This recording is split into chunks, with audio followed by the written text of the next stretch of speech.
ہر چیز جو ہے وہ اللہ تعالیٰ کا حکم جو ہے وہ طوعاً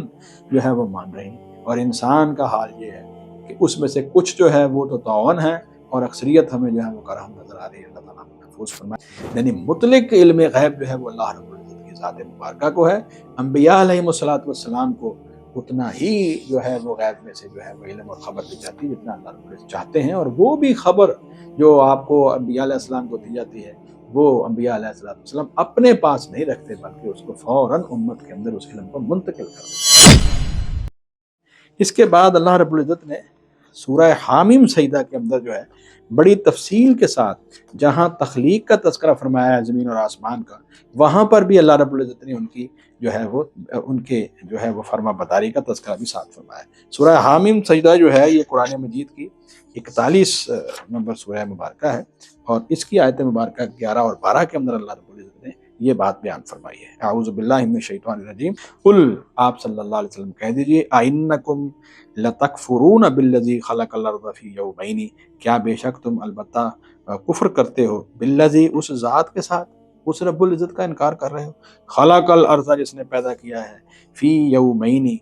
زمین کو 2 دن کے اندر، 2 دن کے اندر جو ہے وہ دوسری جگہ پر جو ہے وہ وضاحت ہے فی ستۃ ایام، یعنی اللہ رب العزت نے جو ہے وہ زمین اور آسمان کو 6 دنوں کے اندر پیدا فرمایا۔ اب ان کی جو ہے وہ آگے پھر تفصیل جو ہے وضاحت آ گئی ہے، پھر آخر میں جا کے آپ کو نتیجہ نکلے گا۔ قل اَإِنَّكُمْ لَتَكْفُرُونَ بِالَّذِي خَلَقَ الْأَرْضَ فِي يَوْمَيْنِ، اس ذات باری تعالیٰ کا تم انکار کرتے ہو جس نے جو ہے زمین کو 2 دنوں میں پیدا کیا ہے، وَتَجْعَلُونَ لَهُ أَندَادًا، اور پھر اگلی بات یہ ہے، ایک تو وہ ہے بدبخت اور ایسے بدقسمت لوگ ہیں جو اللہ رب العزت کی کا ہی انکار کیے جا رہے ہیں، اور کہتے ہیں کہ یہ زمین اور آسمان اور یہ بڑا نظام خود بخود ہی مارد وجود میں آ گیا ہے، اور یہ اسی طرح چلتا رہے گا اور بالکل جو ہے وہ ختم نہیں ہوگا۔ اللہ معاف فرمائے، نہ ان کو کائنات کی تخلیق کی حکمت کا پتہ چلا اور نہ اس کائنات کے فنا کی حکمت ان کو سمجھ آئی، اور وہ اسی طرح جو ہے وہ اندھیرے کے اندر اور کفر کے اندر جو ہے وہ دوڑے چلے جا رہے ہیں اور اپنے جو ہے وہ آخرت کو برباد کر رہے ہیں۔ یہ تو ہوگا پہلا گروہ۔ دوسرا فرمایا وَتَجْعَلُونَ لَهُ أَندَادًا، اور تم بناتے ہو اس کے لیے شریک۔ دوسرے وہ ہیں جو اللہ تعالیٰ کو مانتے تو ہیں لیکن ساتھ ساتھ جو ہے وہ اللہ کے شریک بھی بنائے بیٹھے ہیں۔ فرمایا ذالک رب العالمین، یہ وہ رب العالمین ہے، یہ وہ اللہ رب العزت کی ذات ہے جس نے زمین کو 2 دنوں میں پیدا فرمایا۔ وَجَعَلَ فِيهَا رَوَاسِيَ مِن فَوْقِهَا، اور اس نے بنائے پھر اس میں مضبوط پہاڑ اس کے اوپر، یعنی زمین میں، وَبَارَكَ فِيهَا، اور اس میں برکت ڈال دی، یعنی انسانوں کے لیے رزق کے سارے سامان اس کے اندر اللہ نے جو ہے وہ پیدا کر دیے۔ وَقَدَّرَ فِيهَا أَقْوَاتَهَا، اور اس نے اندازہ رکھا اس میں اس کی غذاؤں کا، کون سی چیز جو ہے وہ کتنی چاہیے، کتنی اگنی چاہیے نباتات میں سے، اور اس کے بعد انسانوں کی خوراک، اور اس کے بعد پھول پھل سبزیاں اناج سارے کے سارے فرمایا۔ پھر اس نے وَقَدَّرَ فِيهَا أَقْوَاتَهَا، اور اس نے اندازہ رکھا اس میں اس کی غذاؤں کا، فی 4 ایام، یہ سارے کام اللہ رب العزت نے 4 دنوں میں کیے ہیں۔ یہ ساری حقیقتیں اللہ رب العزت بیان کرنے کے بعد فرماتے ہیں سواء للسائلین، یہ ہو گیا جواب پوچھنے والوں کے لیے یکساں طور پر، یعنی جس آدمی کو بھی یعنی یہ اللہ تعالیٰ کی تخلیق کے اوپر جو ہے وہ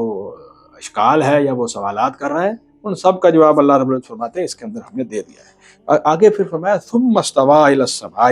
پھر وہ ذات باری تعالیٰ اللہ رب العزت متوجہ ہوا آسمان کی طرف، وہی دخان، جبکہ وہ دھواں تھا، اس نے دھوئیں کی شکل جو ہے وہ اختیار کی ہوئی تھی۔ فقال لها، اللہ فرماتے ہیں اس نے کہا اس سے، یعنی اس دھوئیں سے یہ بات کہی، وللارض، اور زمین سے یہ بات کہی۔ کیا کہی ذرا غور کیجئے۔ اب اللہ رب العزت جو ہے وہ آسمان کی تخلیق کی طرف جو ہے وہ متوجہ ہوئے ہیں اور فرماتے ہیں کہ ہم نے اس سے اور زمین سے یہ بات کہی، وہ ذئتیا، تم دونوں آؤ، یہ تثنیہ کا صیغہ ہے، 2 کا صیغہ ہے، وللارض ائتیا، اور یعنی فقال لها، اور اللہ تعالیٰ نے جو ہے اس آسمان سے اور زمین سے یہ کہا ذئتیا، تم دونوں آؤ، طوعاً خوشی سے، او کرہن یا ناخوشی سے، یعنی اب تمہارے اوپر اللہ رب العزت نے تمہیں پیدا کیا ہے، اب اللہ کا حکم مانو۔ تو اب انہوں نے کیا کہا، دونوں نے زمین آسمان نے کیا کہا، قالتا، تو ان دونوں نے کہا اتینا طائعین، اے اللہ تعالیٰ ہم آئے ہیں آپ کے حکم کی پیروی کے لیے برضا و رغبت، خوشی خوشی، ہم آپ کا حکم خوشی خوشی مانیں گے۔ اب دیکھیے زمین آسمان کی ہر چیز جو ہے وہ اللہ تعالیٰ کا حکم جو ہے وہ طوعاً جو ہے وہ مان رہی ہیں، اور انسان کا حال یہ ہے کہ اس میں سے کچھ جو ہے وہ تو طوعاً ہے اور اکثریت ہمیں جو ہے وہ کرہن نظر آ رہی ہے۔ اللہ تعالیٰ ہمیں محفوظ فرمائے، ہمیں اللہ تعالیٰ انہی فرما برداروں میں کرے جس طرح زمین آسمان نے خوشی خوشی برضا و رغبت اللہ رب العزت کی فرما برداری قبول کی ہے، ہم بھی اللہ کے دین کو اس طرح قبول کریں۔ آگے فرمایا فقضاہن، پھر اس نے بنا دیا ان کو 7 سماوات 7 آسمان فی یومین 2 دنوں میں، واوحا اور اس نے پھر وحی کی، اس نے القاء کیا، فی کل سماء امرہا، ہر آسمان میں اس کا کام، ہر آسمان کے اوپر جو ہے اب کس طرح جو ہے وہ نظام چلے گا اس کی بھی اللہ رب العزت نے رہنمائی فرما دی، اس کا حکم جاری فرما دیا۔ وَزَيَّنَّا السَّمَاءَ الدُّنْيَا، اور ہم نے مزین کیا آسمان دنیا کو بھی مصابیحا، چراغوں سے، یعنی یہ ستارے جو ہیں وہ تمہیں نظر آ رہے ہیں، وحفظا، اور اس کی خوب حفاظت کی ہے اس آسمان کی اللہ رب العزت نے۔ ذَلِكَ تَقْدِيرُ الْعَزِيزِ الْعَلِيمِ، یہ اس غالب ذات العزیز اور العلیم ذات کا اندازہ اور اس کی تقدیر ہے، اس کا فیصلہ ہے، یہ اس کا بنایا ہوا نظام ہے۔ اور یہ کئی لوگ جو ہیں وہ ایسے بھی پائے جاتے ہیں جو تقدیر کے اوپر، ایمان کے اوپر جو ہے وہ گفتگو کرتے ہوئے بہت ہی زیادہ جو ہے وہ، میں سمجھتا ہوں جہالت کا بھی بعد کا مظاہرہ کرتے ہیں اور بغیر علم کے جو ہے وہ زبان چلاتے ہیں۔ حالانکہ تقدیر پر ایمان کے بنیادی جتنے بھی حصے ہیں ان میں سے سب سے بڑے حصوں میں سے ایک بہت بڑا حصہ ہے تقدیر۔ اصل میں کیا ہے؟ اللہ رب العزت کا فیصلہ ہے۔ کیا اللہ رب العزت کا فیصلہ جو ہے وہ انسان کے حق میں یا کائنات کے حق میں جو ہے وہ حکمت سے خالی ہوگا؟ نعوذ باللہ من ذالک، اس کے سارے فیصلے جو ہیں وہ عین حکمت پر مبنی ہیں، ان کے اندر خیر ہی خیر ہے۔ تو یہ دیکھیے یہاں پر بھی اللہ رب العزت نے زمین اور آسمان کا جو ہے وہ اللہ تعالیٰ کی فرما برداری کی طرف طوعاً، یعنی چاہتے ہوئے، برضا و رغبت اور خوشی خوشی آنا، اس کا تذکرہ فرمایا ہے۔ تو یہ کیسے ہے؟ یہ کیسے ممکن ہے؟ کیسے یہ مطلب یہ بات جو ہے وہ ناممکن ہوگی کہ ان کو کوئی شعور اور ادراک ہی حاصل نہ ہو؟ ان کو شعور اللہ رب العزت نے دیا ہے، ادراک دیا ہے، اللہ نے اپنی معرفت دی ہے، وہ اللہ رب العزت کو پہچانتے ہیں۔ ہاں، ان کا پہچاننے کا طریقہ، ان کی تسبیح، ان کی تحمید اور ان کی نماز اور صلاۃ جو ہے یہ کس طرح اللہ رب العزت نے ان کو سکھائی ہے اور وہ اس کے اوپر کس طرح عمل کر رہے ہیں۔ زبان حال سے تو بہرحال ہمیں نظر آ رہا ہے کہ وہ رب کا سارا نظام جو ہے وہ اللہ رب العزت کی فرما برداری میں چل رہا ہے، تو وہ کس طرح اس کو ادا کرتے ہیں یہ تو اللہ تعالیٰ جو ہے اس کے علاوہ کوئی نہیں جانتا۔ لیکن قرآن مجید میں اس کی وضاحت ضرور آ گئی ہے کہ یہ سارا کچھ کر رہے ہیں اور تمہیں جو ہے وہ ان کے اس عبادت کا اور تسبیح اور تحمید کا اور صلاۃ کا جو ہے وہ تمہیں فہم نہیں ہے، تم اس کو نہیں سمجھ سکتے۔ اللہ تعالیٰ نے بہرحال جو ہے وہ ان کو یہ ساری چیزیں کرنے کا حکم دیا اور وہ کر رہے ہیں۔ اور انسان کے لیے اس میں کیا ہے؟ انسان کے لیے اس میں یہ ہے کہ اس کائنات کو دیکھ کر وہ بھی اطاعت اور فرمان برداری اختیار کرے اور نافرمانی نہ کرے، اسی میں ہی اس کی ہمیشہ ہمیشہ کی کامیابی ہے۔ اسی طرح ہی سورۃ الحشر کے اندر اللہ رب العزت نے آیت مبارکہ نمبر 21 میں بیان فرمائی ہے، یہ قرآن مجید 28ویں پارے کے اندر یہ قرآن مجید کی 59 یعنی 59 نمبر سورہ مبارکہ ہے۔ اللہ رب العزت فرماتے ہیں اعوذ باللہ من الشیطان الرجیم لو انزلنا هذا القرآن على جبل، یہ 21 نمبر آیت مبارکہ ہے، اگر ہم نازل کرتے اس قرآن کو کسی پہاڑ پر، لرأیتہ، تو آپ دیکھتے اس پہاڑ کو، خاشعا، کہ وہ جھکنے والا ہے، متصدعا، پھٹنے والا ہے، من خشیت اللہ، اللہ کے خوف سے۔ یہ جو قرآن حکیم ہے یہ اللہ رب العزت کا کلام ہے، جتنی عظیم ذات وہ ہے اتنا ہی عظیم اس کا کلام ہے۔ تو پہاڑ جو ہیں وہ اللہ رب العزت کی خشیت اور خوف سے جو ہے وہ جھک جاتا، پھٹ جاتا۔ تم دیکھتے یہ قرآن ایسی عظیم جو ہے وہ کتاب ہے۔ وَتِلْكَ الْأَمْثَالُ نَضْرِبُهَا لِلنَّاسِ لَعَلَّهُمْ يَتَفَكَّرُونَ، اور یہ اللہ تعالیٰ جو ہے وہ مثالیں بیان کرتا ہے لوگوں کے لیے تاکہ وہ اس کے اوپر غور و فکر کریں۔ تو اب دیکھیے یہاں پر جو ہے وہ پہاڑوں کے اوپر وحی کا بھی تذکرہ آ گیا ہے، یہ پہلے بھی خیر زمین آسمان کے اوپر وحی کا تذکرہ ہے، اور پہاڑوں کے بارے میں جو ہے کہ وہ اللہ کے جو ہے وہ ڈر سے اور اس کی خشیت سے جو ہے وہ گر پڑتے ہیں، اس کا تذکرہ سورہ البقرہ میں گزرا ہے۔ تو یہ باتیں جو ہیں وہ ہمیں سمجھ آ گئی ہیں کہ اللہ رب العزت نے انسانوں کے علاوہ دیگر تمام مخلوقات کے اندر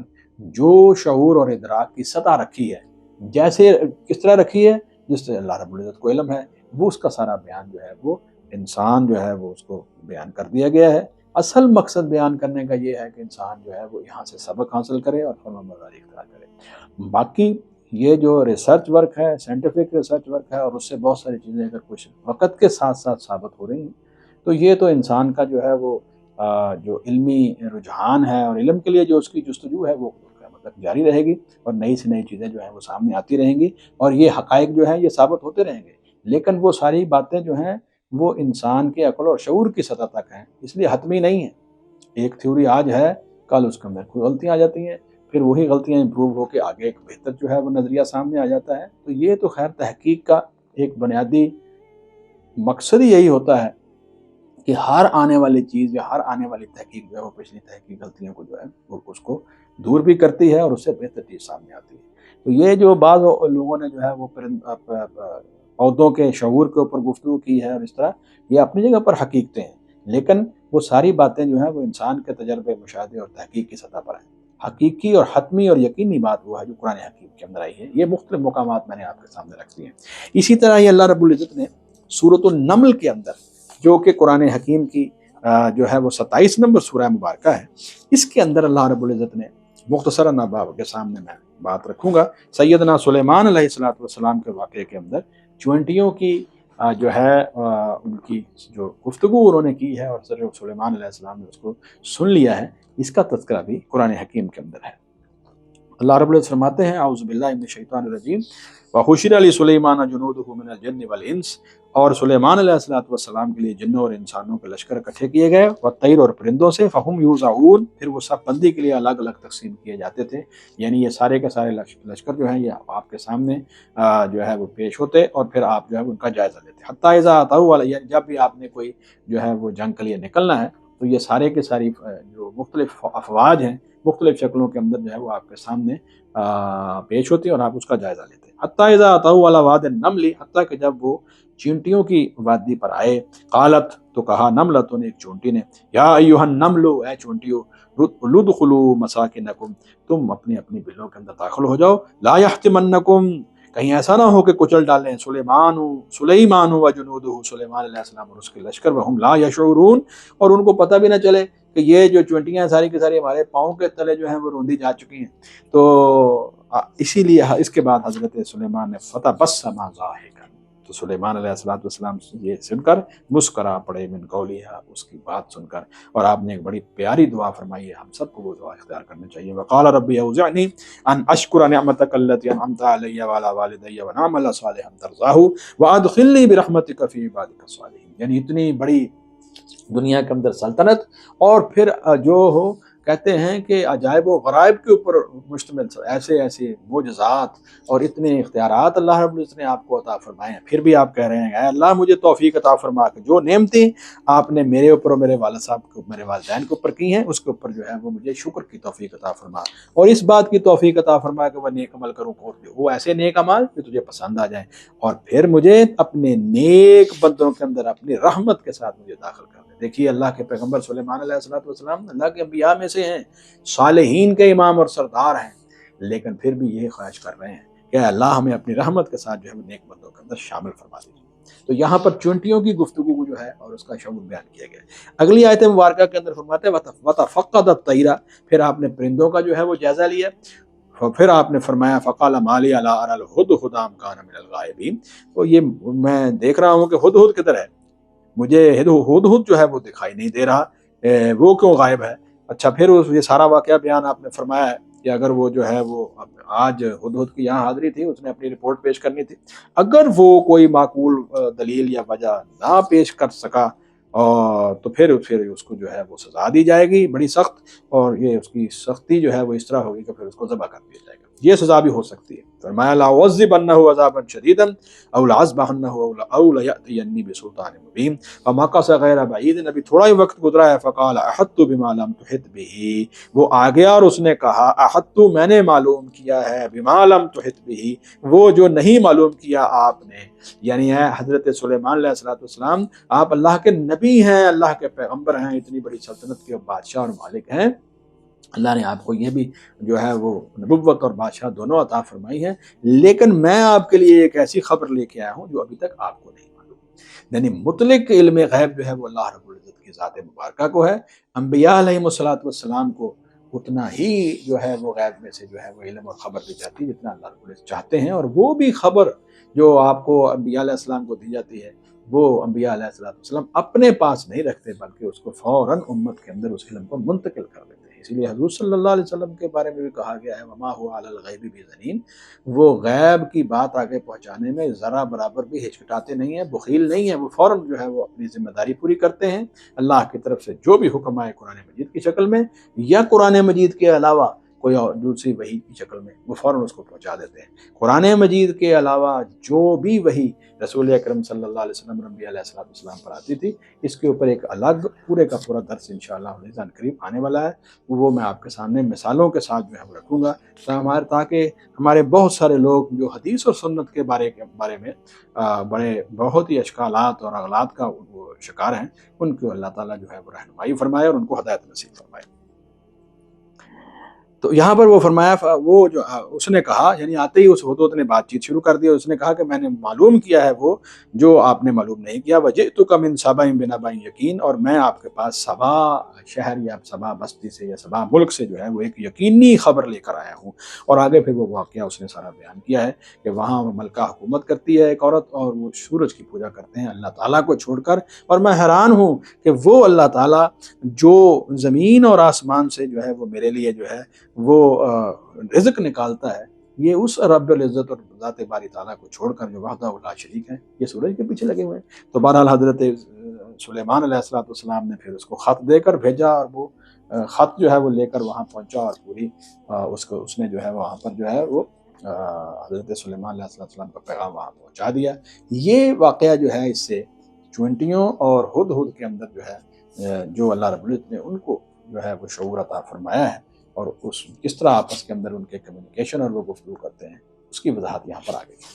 اسی طرح ہی قرآن مجید کے اندر سورہ سبا، جو قرآن مجید کی 34 نمبر سورہ مبارکہ ہے، اس سورہ مبارکہ کے اندر اللہ رب العزت نے حضرت داؤد علیہ السلام کا واقعہ بیان کرتے ہوئے کچھ تفصیلات دی ہیں، ان کو بھی ذرا آپ لوگ دیکھیے۔ اعوذ باللہ من الشیطان الرجیم، سورہ سبا قرآن حکیم کی 34 نمبر سورہ مبارکہ ہے، اور اس کی آیات مبارکہ جو ہیں وہ 10، 11 اور 12 میں آپ کے سامنے رکھ رہا ہوں، اور اس کا مختصر جو ہے وہ تذکرہ آپ کے سامنے رکھتا ہوں۔ اعوذ باللہ من الشیطان الرجیم، وَلَقَدْ آتَيْنَا دَاوُودَ مِنَّا فَضْلًا، اللہ رب العزت فرماتے ہیں البتہ تحقیق ہم نے عطا کی داؤد علیہ السلام کو اپنی طرف سے فضیلت۔ کیا فضیلت ان کو عطا فرمائی؟ نبوت، نبی بنایا، پھر ان کو زمین کے اوپر خلافت اور حکومت دی۔ یا جبالو، ہم نے حکم دیا اے پہاڑو، اوبی معہو، اس داؤد کے ساتھ، داؤد علیہ السلام کے ساتھ جو ہے وہ تسبیح دہراؤ، جس طرح داؤد علیہ السلام پڑھتے ہیں اے پہاڑوں تم بھی پڑھو۔ اب دیکھیے اگر پہاڑوں کو شعور نہیں تھا تو وہ کیسے جو ہے وہ پڑھ سکتے تھے؟ اسی لیے یہ جو تذکرہ آیا ہے کہ ہم نے امانت جو ہے، اب ذمہ داری جو ہے وہ پہلے پہاڑوں کے اوپر، آسمانوں کے اوپر، زمین کے اوپر اور پہاڑوں کے اوپر رکھی، اور وہ اس ذمہ داری کو نہ اٹھانے کی وجہ سے اس ذمہ داری کو بڑا سمجھتے ہوئے کہ ہم اٹھا نہیں سکیں گے، انہوں نے معذرت کی اور انکار کر دیا۔ اس کا مطلب یہ ہے کہ ان کو پورا شعور حاصل تھا۔ اللہ رب العزت فرماتے ہیں یا جبالو، ہم نے حکم دیا ہے پہاڑوں، اوبی، تسبیح دہراؤ، معہو یعنی اس کے ساتھ، یعنی داؤد علیہ السلام کے ساتھ، والطیرہ، اور پرندوں کو بھی ہم نے حکم دیا، وَأَلَنَّا لَهُ الْحَدِيدَ، اور ہم نے نرم کر دیا داؤد علیہ السلام کے لیے لوہا، یعنی لوہے کو پگھلا کر جو ہے وہ پھر آپ سامان حرب جو ہے جنگ کے لیے وہ تیار کرتے تھے۔ اسی طرح ہی اللہ رب العزت نے ہواؤں کو حضرت سلیمان علیہ السلام کے تابع کر دیا۔ حضرت سلیمان علیہ السلام کے حکم سے وہ ہوائیں جو ہیں وہ آپ کو لے کر جو ہے وہ ادھر سے ادھر صبح و شام جو ہے وہ موو کرتی تھی۔ تو اس حضرت سلیمان بھی ان کے ساتھ موو کرتے تھے۔ اب دیکھیے اس کا تذکرہ بھی ہے، آگے اللہ رب العزت فرماتے ہیں ان اعمل سابغات وقدر فی السرد واعملوا صالحا انی بما تعملون بصیر، یہاں تک جو ہے وہ داؤد علیہ السلام کا تذکرہ۔ آگے فرمایا ولی سلیمان الریح، اور تابع کیا سلیمان کی ہوا کو، غدوھا، اس کا چلنا صبح کے وقت، شہرن، ایک ماہ کی مسافت تھا، یعنی جتنا فاصلہ ایک کوئی شخص جو ہے وہ ایک مہینے میں طے کرتا ہے، وہ ایک مہینے کی مسافت جو ہے وہ دن کے ایک حصے کے اندر سلیمان علیہ السلام اس ہوا کے ذریعے جو ہے وہ ایک جگہ سے دوسری جگہ منتقل ہوتے۔ ولی سلیمان الریح، اور تابع کیا سلیمان علیہ السلام کی الریح، ہوا کو، غدوھا شہرن، اس کا صبح کا چلنا ایک ماہ کی مسافت تھا، ورواحھا شہرن، اور اس کا شام کا چلنا بھی ایک ماہ کی مسافت کے برابر تھا، واصلنا لہ عین القطر، اور ہم نے بہا دیا پہاڑوں سے، لہو اس کے لیے یعنی سلیمان علیہ السلام کے لیے، عین القطر، پگھلے ہوئے جو ہے وہ تانبے کا چشمہ، یعنی تانبا نکالا جاتا ہے پہاڑوں سے، پھر ان کو پگھلایا جاتا ہے۔ اس کا مطلب یہ ہے کہ لوہا اور تانبے کی صنعت حضرت سلیمان اور داؤد علیہ السلام کے زمانے میں بہت زیادہ عروج پر تھی، اور یعنی کہ اس کا مطلب میٹلرجیکل انجینئرنگ جو ہے وہ اس زمانے کے اندر جو ہے وہ اچھی خاصی ڈیولپ ہو چکی تھی۔ وَمِنَ الْجِنِّ، اور اب جنوں کا تذکرہ آ گیا، وَمِنَ الْجِنِّ، اور کچھ جن تھے، یعنی سارے جن نہیں، کچھ جن تھے، مَن يَعْمَلُ بَيْنَ يَدَيْهِ، جو کام کرتے تھے اس کے سامنے بِإِذْنِ رَبِّهِ، اس کے رب کے حکم سے۔ یعنی اللہ تعالیٰ نے جنوں کو بھی حکم دیا ہے کہ سلیمان علیہ السلام کے تابع ہو جاؤ۔ وَمَن يَزِغْ مِنْهُمْ عَنْ أَمْرِنَا نُذِقْهُ مِنْ عَذَابِ السَّعِيرِ يَعْمَلُونَ لَهُ مَا يَشَاءُ مِنْ مَحَارِيبَ وَتَمَاثِيلَ وَجِفَانٍ كَالْجَوَابِ وَقُدُورِ الرَّاسِيَاتِ۔ آگے اللہ رب العزت نے یہ ساری نعمتوں کا تذکرہ کرنے کے بعد، یعنی پہاڑوں کا تذکرہ، پرندوں کا تذکرہ، ہواؤں کا تذکرہ اور جنات کا تذکرہ، کہ ان کو جنات تو بہرحال جو ہے وہ ہماری طرح باشعور اور زندہ مخلوق ہیں، انسان، فرشتے اور جنات، لیکن باقی مخلوقات کا تذکرہ بھی اللہ رب العزت فرما رہے ہیں۔ اس لیے اس کائنات کے اندر جو احکامات اللہ رب العزت کی طرف سے جو ہے وہ آ رہے ہیں اور ان ساری مخلوقات کو دیے جا رہے ہیں، یہ اللہ رب العزت کی عظمت اور اس کی جلالت اور اس کی شان بہت بڑی بیان ہو رہی ہے کہ کس طرح اللہ رب العزت جو ہے وہ انہوں نے ان کو شعور دے رکھا ہے، اور یہ جو باقی مخلوقات ہیں وہ اللہ تعالیٰ کی کس طرح فرما برداری کر رہی ہیں۔ آخر میں اللہ رب العزت نے ایک بہت بڑی بات کی ہے، فرمایا اعملوا آل داؤد شکرا، تم عمل کرو اے داؤد علیہ السلام اور ان کی اولاد، شکرن، ہمارا شکر کرنے کے لیے، اللہ کا شکر اختیار کرو، وَقَلِيلٌ مِّنْ عِبَادِيَ الشَّكُورُ، اور فرمایا کہ بڑے بندوں کے اندر شکر گزار بندے بہت تھوڑے ہیں۔ ہمیں اللہ رب العزت سے میں دعا کرتا ہوں کہ اللہ رب العزت ہمیں اپنے شکر گزار بندوں کے اندر جو ہے وہ شامل فرما دے۔ ایک واقعہ بھی آتا ہے پرانے ائمہ میں سے کہ وہ کہہ رہے تھے اے اللہ مجھے اپنے قلیل بندوں میں شامل کر دے، قلیل بندوں میں شامل کر دے۔ تو کسی نے پوچھا کہ جناب آپ یہ کیسی دعا کر رہے ہیں؟ انہوں نے کہا بھائی میں یہ دعا کر رہا ہوں وَقَلِيلٌ مِّنْ عِبَادِيَ الشَّكُورُ، قرآن مجید میں آیا ہے کہ اللہ کے بندوں میں شکر گزار بہت ہی تھوڑے ہیں، اور شکر گزاری کی سب سے بڑی شکل ایمان لانا ہے، دوسری شکل اللہ کے حکم کے مطابق جو ہے وہ زندگی بسر کرنا ہے، نیکی کرنا ہے، نیک عمل کرنے ہیں اور برائیوں سے بچنا ہے، اس طرح جیسے محمد رسول اللہ صلی اللہ علیہ وسلم نے بیان فرمایا ہے۔ یہ ہے شکر کی دوسری شکل۔ اور تیسری شکل ہے کہ اپنی زبان سے بھی الحمدللہ الحمدللہ الحمدللہ رب العالمین الحمدللہ رب العالمین علی کل حال ما کان کہنا ہے، یہ بھی شکر کی شکل ہے۔ تو فرمایا کہ اے داؤد علیہ السلام، آپ اور سلیمان علیہ السلام جو آپ کی آل میں ہیں، اور پھر اسی طرح یہ آپ کے جتنے بھی فالوورز ہیں جو آپ کو جو ہے وہ آپ کی جو ہے وہ نبوت اور رسالت کو تسلیم کر کے آپ کے طریقے پر چل رہے ہیں، ان سب کے لیے یہ حکم ہے کہ تم عمل کرو ہمارا شکر کرنے کے لیے۔ اور فرمایا وَقَلِيلٌ مِّنْ عِبَادِيَ الشَّكُورُ، اور بہت ہی تھوڑے ہیں میرے بندوں میں سے شکر گزار۔ اللہ رب العزت ہمیں اپنے شکر گزار بندوں کے اندر شامل فرما دے۔ آج میں نے قرآن مجید کے اندر موجود مختلف میثاقوں کا تذکرہ کرنے کا درس جو ہے اس کے اندر ایک بات اس حصے میں لازمی اس لیے رکھی ہے کہ چونکہ وہاں پہلا جو ذمہ داری اور امانت بیان کی گئی تھی اس کے بارے میں اللہ رب نے فرمایا تھا کہ ہم نے اس کو آسمانوں اور زمین اور پہاڑوں کے اوپر پیش کیا ہے، تو یہ اشکالات دور ہو جانے چاہیے کہ شاید وہ بے جان اور بے شعور مخلوق ہیں، نہیں، اللہ رب العزت نے ان کے لیے بھی جو ہے وہ شعور رکھا ہے، ادراک رکھا ہے، معرفت رکھی ہے، جتنی اللہ تعالیٰ نے ان کو عطا کی ہے وہ اس کے مطابق چل رہے ہیں، اور اللہ رب العزت کی فرما برداری کے اندر جو ہے وہ اپنی پوری کائنات کا نظام چل رہا ہے۔ اللہ رب العزت ہمیں صحیح معنوں کے اندر قرآن حکیم سمجھنے اور وہ میثاق جو قرآن میں بیان ہوئے ہیں ان ذمہ داریوں کو صحیح معنوں میں پورا کرنے کی توفیق عطا فرما دیں۔ آمین ثم آمین۔ اگلے درس کے اندر جو ہے وہ انشاءاللہ جو بقیہ میثاق ہیں ان کا تذکرہ میں کروں گا۔ صدق اللہ العظیم وصدق رسولہ النبی الکریم وانا علی ذلک من الشاکرین والشاہدین والحمد للہ رب العالمین۔ سبحانک اللہم وبحمدک، اشہد ان لا الہ الا انت، استغفرک و اتوب الیک۔